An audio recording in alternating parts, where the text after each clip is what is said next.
அனைவருக்கும் வணக்கம். நான் இன்று கிருஷ்ணரை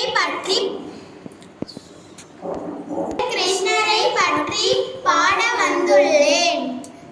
கண்ணன் ஊதும் குழல் காற்றை தூண்டிவிட்டு காத்த போல இழுக்கும். மங்கை வந்தவுடன் மறைந்து கொள்ளுவது மாய கண்ணன் வழக்கம்.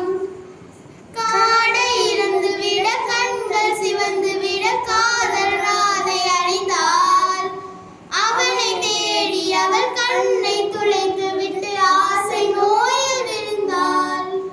உதடு துடிக்கும் பேச்சு இல்லை, உயிரும் இருக்கு மூச்சு இல்லை. வந்த பாதை நினைவு இல்லை, போகும் பாதை புரியவில்லை. உன் புல்லாங்குழல் சத்தம் வந்து திடீரென இவன் கொள். கண்ணா இங்கே வா வா, கண்ணீரில் உயிர் துடிக்க. கண்ணாவா உயிர் கொடுக்க. நன்றி. பி.கே. ஜெயஸ்ரீ. வி.எஸ். சுதாஸ்ரீ.